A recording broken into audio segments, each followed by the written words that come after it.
It's the guys at brunch. Guys at brunch. Guys, it's the guys at brunch. Welcome to RadioOnFire.com, home of Guys at Brunch. And now, here are your hosts, Sean Bradley and Nicholas. I'm Nicholas. All right. So I'm sure you saw the video from the Oklahoma University, right, with the guys saying racist comments and stuff like that. I was wondering, do you feel like if someone is having like a private conversation, sort of like the Donald Sterling incident, do you think that people should be punished? Like if it's a private conversation, do you think they should be held accountable? Well, we're so much caught up in the world of PC, politically being correct about every damn thing, and I'm a person that just call it, if it's a dog, it's a dog, okay? Spade is a spade. If it's a private conversation and somebody recorded your private conversations and then leaked them, I'm not gonna hold it against you, because I mean we all say racist, prejudiced things in the privacy of our own home amongst our friends, amongst ourselves. And I'm going to say like this, black folks, y'all know it too, we can say some of the most racist things ever. Every time we be dogging the white folks out. We do say face and behind their back too though. We ain't hiding it. But I'm just saying, right. But we say it too. We're just as racist, just as prejudiced at times about certain things as well too. I mean, hell, some blacks are prejudiced against homosexuality. So I mean, it's just par for the course. So if it's a private conversation, I'm not gonna hold your private conversation against you. To me personally, I know what you think. You know what I mean? And all those people that were mad at Donald Sterling, I mean, look how many niggas he made millionaires. Right, Donald Sterling and those and the kids from the university. Do you think they should have been suspended from school?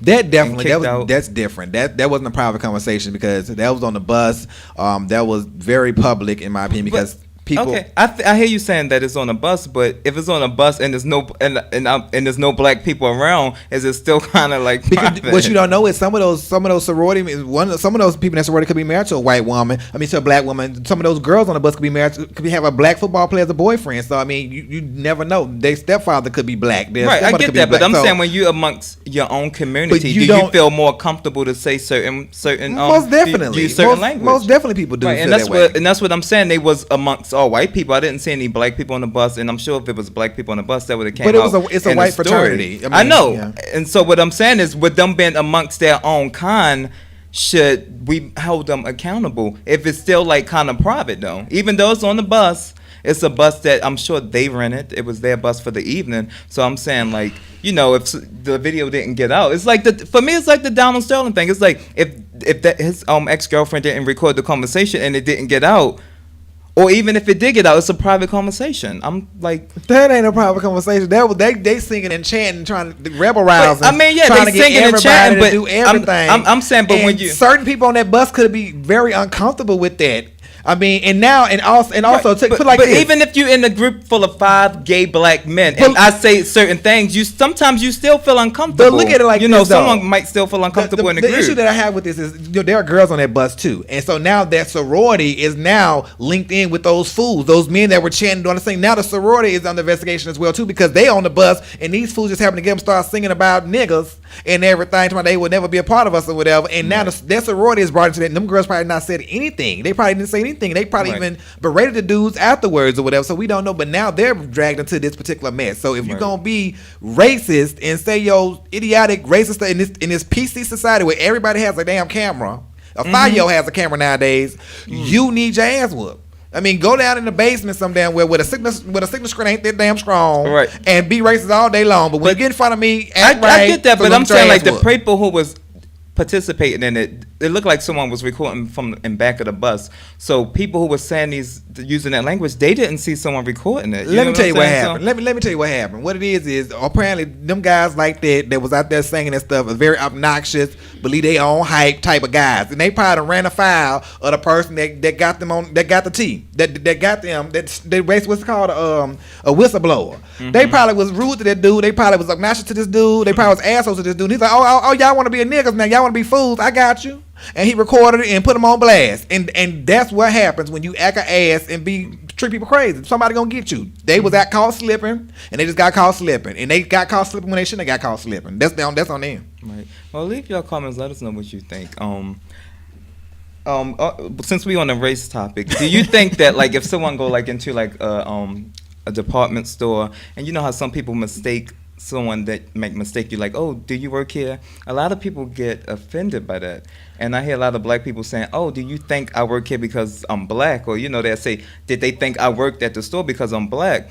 And for me, I don't think that's racist. A lot of people think that's racist. But I know for me, I had the experience. I went to Abercrombie before, and I was in there, and I asked this white guy something, and he was like, I was like, oh, is this on sale? And he was like, that's what it says. And I'm like, you rude, excuse me. And he was like, I don't work here. And I was like, oh, my bad. Now you know how we feel. And I bust out laughing. So I was like, was that me being racist, or was that me just thinking he worked there? Because it's two different things. One thing is, okay, let's say you're going to Walmart. Walmart, they got to wear the navy blue shirts and stuff, whatever. So, if you in Walmart and you got your navy blue Royal shirt on, your child in Walmart, your 16-year-old child, he got the school uniform on, navy blue Royal shirt. Mm-hmm. He walking around Walmart. Everybody see him. The old white lady say, "Hey, sir, can you help me with this? You work here, right?" He like, "No, I don't work here," because she see the navy blue, so she associated with that. Right. However, that's one side of it. We all do that. I mean, if their uniform fit in, but I'm saying if your uniform don't. Okay, I'm getting there. That's one side of the coin. Now, the next side of the coin is you go into Old Navy. You can go what you want in the Old Navy. I walk up in the Old Navy. I'm perusing, doing what I got to do. I ain't got no damn name tag on. I ain't got no earpiece on. I ain't got nothing on. I'm up in there looking around, doing everything, and somebody say, "Can you help me?" What? I didn't say, "Ma'am, can I help you? Sir, can I help you?" Most people that work at the store will come to you and say, "Do you need help?" Most people that work in the store got a little earpiece on, got the walkie-talkie radio on, got a little name tag on. They guys, I ain't got nothing on. But I'm in the store minding my business. You come to me and say, I'm like, baby, I don't work here. Right. But that's another thing. Sometimes when black people, when someone in the store and they say, "Can I help you?" They be like, "Oh, can you help me? Why? You think I can't like shop here? You think I'm a steal or something?" When you ask them, do they need help? But there's a history behind it, though. No, but I'm saying I think sometimes black people just overreact to certain situations because of the history behind that. Because still, you can go on IG right now, go on Facebook, go on YouTube right now, and find all kind of black teenagers recording the foods in the grocery store, following them on every aisle from aisle to aisle to aisle to aisle, right. Recording them because they think they're going to steal something. Like, babe, you work here. You work here. I'm here to buy stuff. You work here. So I know I make more money than you. Yeah, I get that, but I'm just saying I do think that I'm saying that sometimes I think people just overreact though.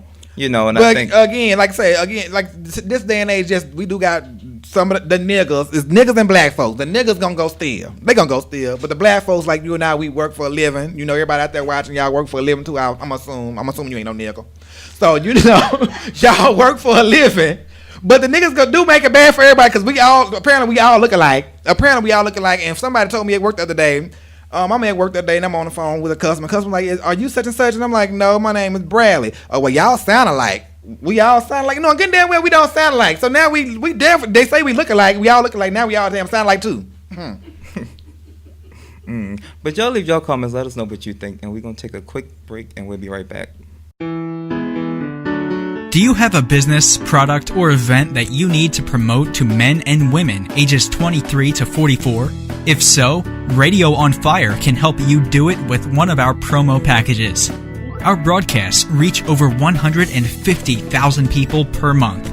Sponsorship for one or all of our radio programs can include live mentions, social media posting, commercials, and more.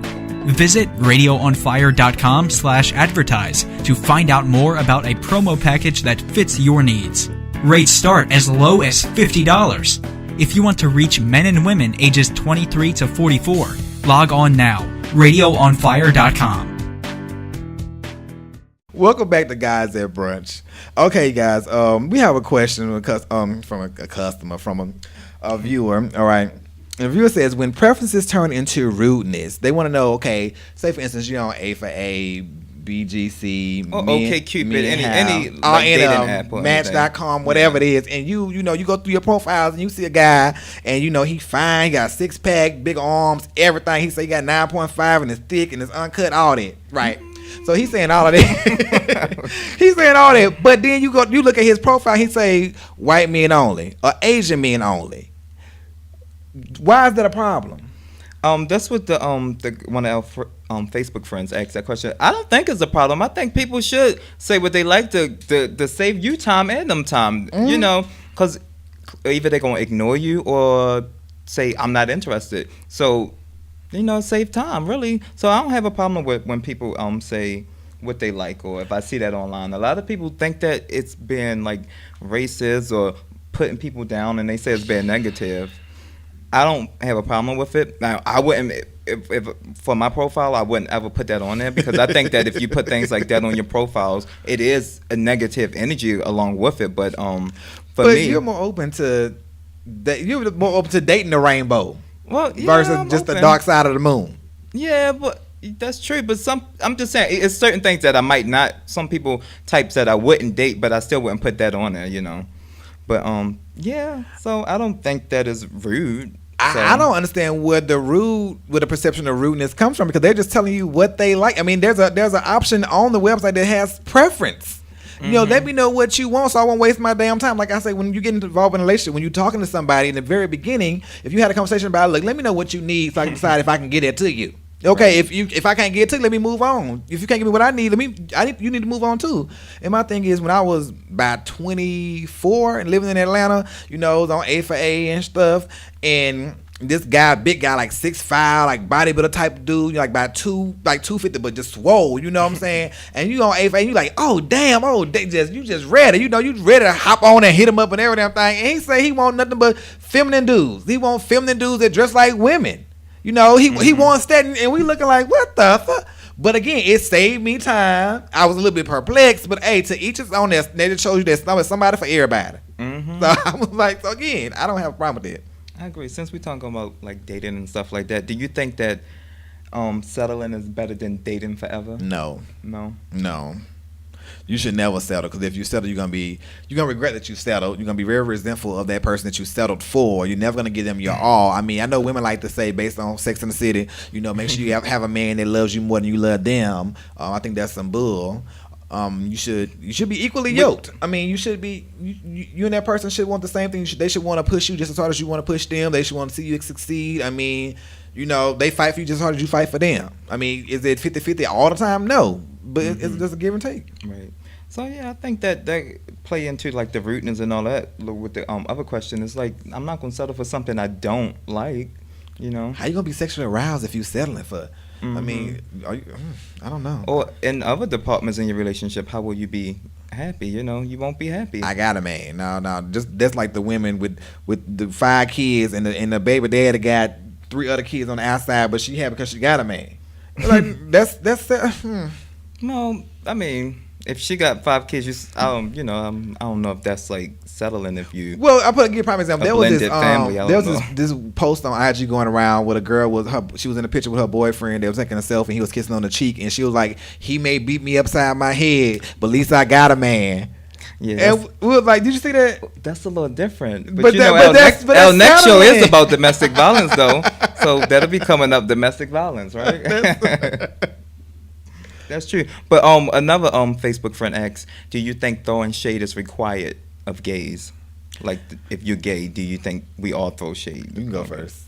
I don't think so. I don't throw shade. I think it's a lot of people in the gay community, and they so used to people throwing shade, even amongst ourselves throwing shade at each other, that they automatically think you throwing shade if you've been honest, or they just don't know how to take it. I guess if you, whatever, you know, and some people say that to me, like, oh, are you throwing shade? And I'll just be like, no, I'm not throwing shade. I'm just being honest and saying how I feel. I don't go out my way to throw shade, you know.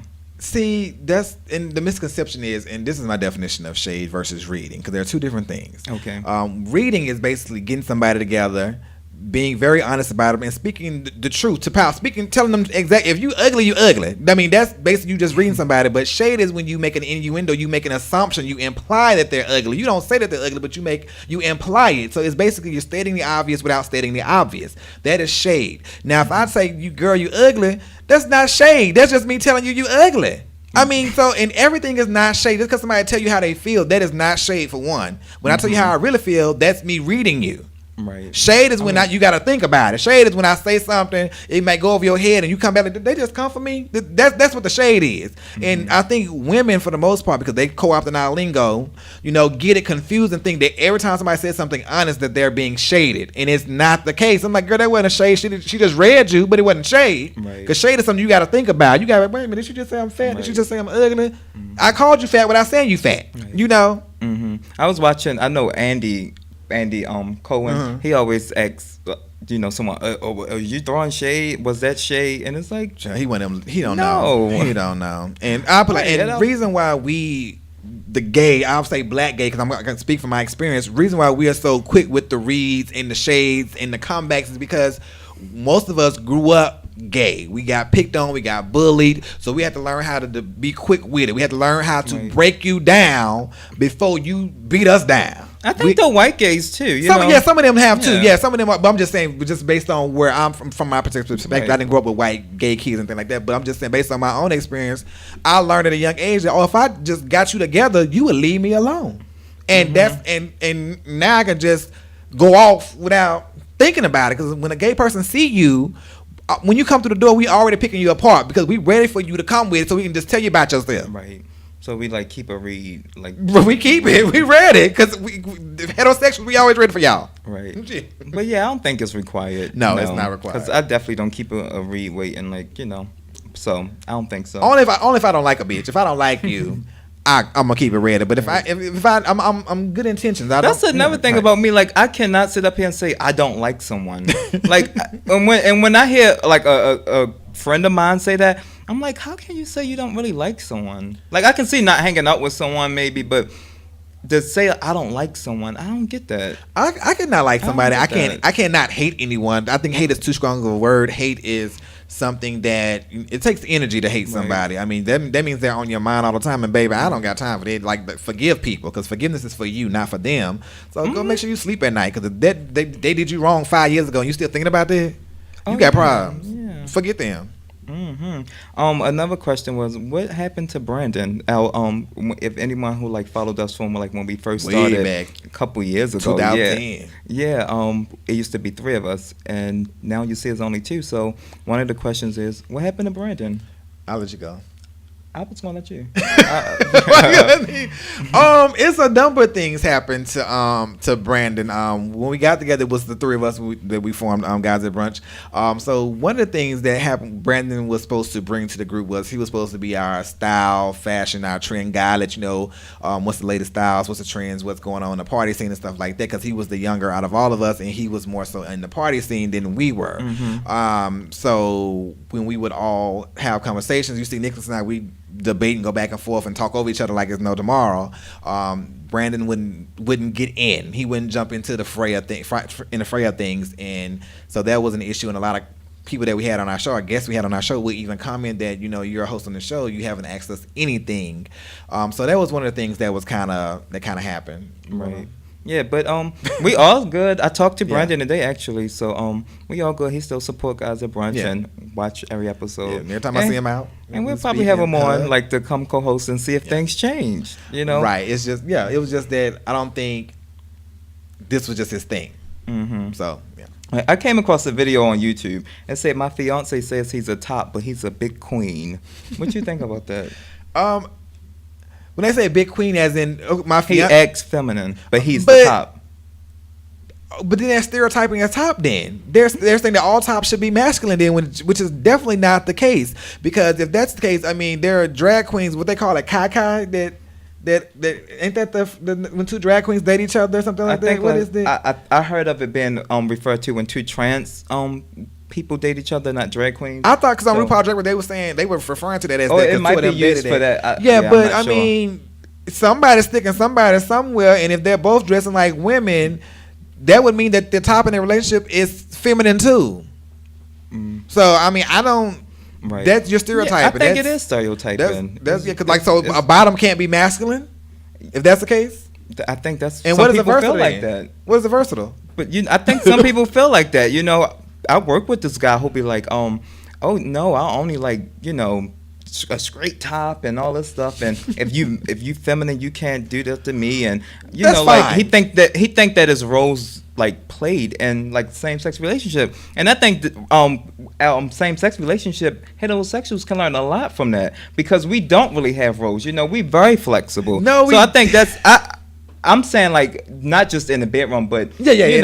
Like, we're not gonna come home and expect you to do the dishes. We both men, or wash the clothes, So Right. I think that's something that they can learn from it. When it's like a husband and a wife, everyone more the gonna domestic expect type, the wife to to be be domestic. the domestic type. So Yeah. I think they can take that from us and learn from us. Yeah, that's yeah. Because I mean, me personally, I'm not gonna date anybody that's more feminine than me. I'm gonna date a man that's always a little bit more masculine than I am. That's just my personal preference. But I would never sit here and say that a top is masculine. A top is masculine. A top, and a bottom is feminine. No, shops. I mean, in Atlanta, when I lived in Atlanta, the saying was, if you feminine, they a top. I mean, that was the saying. Like all these, what I'm saying, all these damn girls Right. are, it's or all the tops, or the so-called masculine guys are bottoms. That's how it was. So I'm like, again.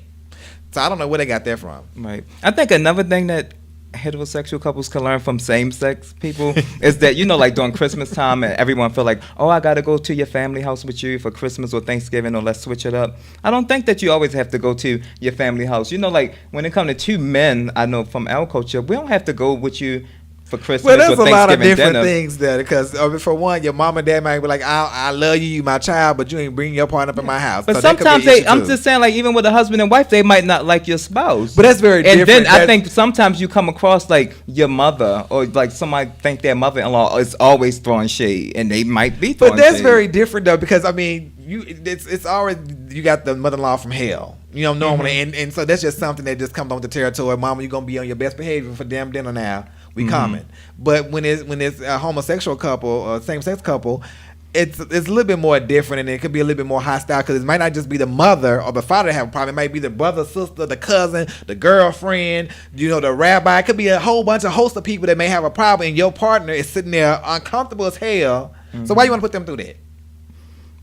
I agree with that, but I'm just saying, like, I think they can take that from us too. Like, you don't have to go home with your partner. Go with your family or go with your friends. Like, we got our own friends. Sometimes you need that alone time away from your. Yeah, I mean, I think that's very different when it comes to heterosexual couples and same-sex couples. I think it's very different. Okay. So. I think y'all can take that from us, a page from our book. But anyway, I saw on Facebook also, it say like, if I break up with you, you break up with my family, my friends, and my church. Do you agree? No. No. I don't either. I think that once you introduce someone to like your family or your friends, if they get a relationship while y'all, build a relationship while y'all together, then how can you say you can't hang out with them after I'm done with you? Like you wanted all of us to hang out now, so now we got like a friendship. You want me not to hang with them? I wouldn't. I would say I would still like if I broke up with like my partner, or whatever. I would still like if I saw his mother, I would still talk to his mother, speak to her, maybe send her a card on Christmas or Mother's Day, something like that, or whatever. If I saw his friends, like now his best friends, I wouldn't be friends with his best friends. I would be cool with them, but I wouldn't, be hanging out, going to the club with them, stuff like that, whatever. And then if I saw them out, hey, how y'all doing? We might have a shot together, something like that, or whatever. If I drink, we would do that and go about my business, but it wouldn't be me definitely trying to hang out with your friends so your friends can tell you that they saw me and we hung out. No, it wouldn't be like that, but I would still be cool with everybody and cordial because we broke up. Don't mean I'm mad at them. So. Yeah, I always say like if you don't want someone to be friends with your friends after y'all break up, don't introduce them. Right. And I don't. I keep it all separate. I hang out with you and your friends, but I know how I am. Once you break up with me, you ain't hanging out with my friends. I don't want you hanging out with my friends. So guess what? You just won't meet them. I won't become friends with my partner's friends. I'll be cool with them, you know what I'm saying? But I won't become friends with them because, and actually, we had an incident to where one of his really good friends wanted to become friends with me or whatever, and he was like, "No. You're not gonna be friends with them." And he got on the phone like, "Quit calling my man because you're not gonna be friends with him or whatever." And we're cool because I just left the guy's house right now, and we're very cool. With your partner or by yourself? No, by myself because he's doing something with my partner. Knew I was over there. Okay. Though, because he's doing something with food and stuff like that or whatever. He's a chef. So hey, Philip. He was cooking me. He said you cute too. Oh, hi, He Philip. said you real cute. Is he cute? It's like, no, I'm joking. No, I say just don't introduce them. Don't introduce them. I don't. I like to keep it all separate, and then you won't have that problem when you break up with them. But what was next? Oh, someone asked, do you think ugly people make better lovers? You know what? I read that somewhere. I read that on a website somewhere. Did you get that from there? It was on Facebook. I read it somewhere, and it was some. Just yesterday, I was reading the comments, and they were saying, and the girls were saying that the ugly men that they've dated were beasts in the sheets. They put in the extra work, and I'm like, really? I guess I don't know. I can actually speak on this. I dated the one ugly guy that I did. That was the best sex of your life. It was not. So Oh, damn. I was gonna say that's not Wait a true. minute. So ugly people do not make better lovers. That's So, all relative. yeah. But I guess it was. They said they put in more work. they work a little bit harder. I don't think so. Well, That's what the women, maybe he was a lazy I'm just ugly person. I'm just telling you what the women were saying. They were saying that the ugly men that Dave dated, and all the women seem to be in agreement that all the ugly men that Dave dated in the past put in work. They say, look, he was a beast in the sheets, but then she rolled over in the morning, and it was like, damn, gotta go. My personal experience, I can say for myself that ain't true. But the Suge Knight video was released. I know we talked about that last time on one episode. Yeah, one episode. Yeah. So, what do you think? Do you think that? I didn't watch the video, but I heard that from what I heard on the radio this day, they was describing that it did look like somebody was reaching the back of their waist to pull out a gun. Mm-hmm. And if you're in that situation where, and this is, we talking about California now, we talking about Compton and Watson. So you know what they do over there. Right. They real about it. So when they start doing all that, it's time to get out of Dodge too. So they saying basically if that's the case, and they say it's a phone call where the people calling saying, "Where's my father's gun? You got my father's gun?" At the scene, they talking about it on the phone. So it may have been a gun pulled. And if it was a gun pulled, and he was trying to get the hell out of Dodge, he gonna get away with it because niggas again trying to shoot up folks. Well, on the video, I will say that you can, some guys approached his truck and you can tell, see the truck moving, like it was some fist thrown and all of that. But then I think he pulled back and ran over someone. He reversed it and then pulled forward. And then, I was gonna say when he rolled over one guy, then he went back and then went forward to roll over someone else, where it don't seem like his life was in danger from that individual. So Lord forgive me, that might be funny, but he trying to get the hell out of it because we run when they be like gun, they shooting monsters. Right. Black folks get out the way. Right. Well, I wanted to ask Don McKay what he thought because I know last time you was talking about this. It's tricky. I mean, the video does kind of change the perception of it a little bit. Mm-hmm. I didn't think he was going to have a chance in hell to get off, and I think he has one. Mm-hmm. I think once the gun is introduced, if this is a police officer, it would be no problem. He would get off. Mm-hmm. So this is a civilian. I think he may get off. Cause fight or flight, and I mean, once the gun is introduced, then all bets off. He's trying to get out of there. So even when he hits somebody, you don't know which one he hit. He does, from his standpoint, he doesn't know which one he hit. And I think the defense he's going to try to use is that I didn't know I hit anybody. I'm just trying to get away. It be temporary insanity. It's a gun. I'm scared. Don't admit. You see, I'm just trying to get out of here, right? Yeah, I'm saying, but that's the frame mind they would say. It's a gun. He's scared. He's not thinking. He's just trying to. He's thinking about his safety. He got kids to feed. He got Hey, you got money to steal. Yeah, hey, look, night. Shit. Hey. There's a question from a listener, and so you guys may or may not be able to answer this.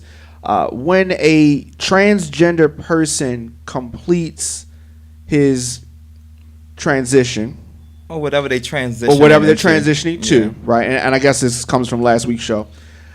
Are they now heterosexual? Well, even if they live their life as a transsexual, whatever they live in their life as, most transgender people I know could already consider themselves heterosexual. So even before they even get, if it's a female, a male to female, before they get the breast, and even if they get the bottom surgery done, they consider themselves heterosexual. So that's why last week, I'm sure this coming from last week show. That's why I was kind of thrown off by the topic, but I can say she spoke her truth. Our guest that we had on, that was right, and that's her opinion. And that's her opinion. I did get some feedback from a couple transgender women. All the transgender women did not agree with her. One lady told me that I couldn't watch it after she said that I'm gay. She was like, I had to cut the video off. And another one, I mean, it was some, they was just like, they wasn't happy with what she had to say. But I just say, that's her truth. And I think what was a good thing about it, everyone is looking at the negative, but look at the positive. This conversation is being had. Yeah. And I think you need to challenge people how they think. That's what our show is all about, us challenging each other. Sean and I don't agree 99% of the time. Right. So it's like, people look at her and hear her story, and they'll look at the other ladies and hear their story, Right. And again, she was speaking from her perspective. She's not speaking as a representative of the transgender community. She's just speaking as Mishi and how Mishi feels about Mishi. And just because she's a transgender doesn't mean she has to think like every other transgender out there. Just because Nicholas and I are two black gay men, we don't think alike at all. Right. So, and that's what it is. So, we're calling for tolerance. We got to be more tolerant of others as well, too. Speaking of that question, there's also I read this article this week also about the transgender and how are they heterosexual or they homosexual? What are they? So basically, they're saying, you know, biologically speaking, you're gonna always be you're gonna be homosexual because biologically speaking, you're a man. Biologically speaking, if we get down to the blood and the testosterone, all that stuff, if you're not taking hormones, just, you know, down to the cellular level, because you have to have the surgery to do all that. But identity, how you feel, you know, your psyche, your personality, your individuality, how you feel, that's different. So it's two different train of thoughts here. One is biologically speaking, DNA wise, I might show up as a man, but how I feel in my spirit, I'm a woman heterosexual or a man heterosexual if you're a trans man or trans woman. So. You said they gotta get the surgery for what? What was that? I missed that part. No, I'm saying if you get the you have to, basically if you're a man and you decide you want to be a transgender, you have to go through surgery and physically change your appearance. You know, get your top surgery, get your bottom surgery. So he's saying, so biologically on a cellular level, you're a man still, but in your spirit, in your heart of hearts, how you truly feel, you are a woman. Right. You know? It go back to the question that the person asked us. You don't have to have any surgery done if you feel like I'm a trans person and I was born in the wrong body. You consider trans. You know, period. So you don't have to have no breasts if you a man to female or none of that. So. And we definitely will try to get another trans woman on to state her opinion, and maybe we can have them both on, and you know they can talk and challenge each other. Healthy debate, yeah, right? Healthy debate. Definitely. It's definitely good to have a difference of opinion. You know, we always want that, and don't belittle somebody for their opinion, how they feel about themselves, because they have to go through their own personal struggle to accept themselves for who they are. Just like I had to accept me for who I am, they have to accept him for who he is, and like how you have to accept yourself, you want your acceptance. So you know, don't be somebody down for telling their personal story. It's one thing if she was saying, "Hey, I'm speaking for the whole transgender community. I'm down here, you know, at the community center doing this, and I'm the president." Blah blah blah. She's not saying that. She's saying, "I'm me. This is how me she feels." And she said that 50 million times. This is how she feels about herself and how she sees herself. She said, "Whatever you feel about yourself, go right on ahead." Right. She's fine with it. So. Right. And just one more thing before we move off that topic. One of the most popular trans women out right now is T.S. Madison, and she actually. Her definition is kind of very similar to me. She said that she don't think she was born in the wrong body, and she is a trans woman, you know. And she's like, you know, I don't know if you ever heard of her. I know, yeah, I know. But yeah, so I was just like, it's other right, it's other people out there who do feel like me. You know, but that's all we got for this episode of Guys at Brunch. We'll be back in 2 weeks, and when we come back, we're going to have an episode about domestic violence, and an author, Brian Evans, will be joining us to talk about that. Wyatt, right? Yeah, Wyatt. Hi, Wyatt. I don't know why he's coming from anything. Oh, yeah. So that should be a great show. Yeah. He said he can't wait to do it. So, all right. And we will see you guys. All right, make sure you guys follow us on radioonfire.com, on YouTube, Facebook, Twitter at Guys at Brunch. Also check out radioonfire.com on Facebook as well, too. Right. Until next time.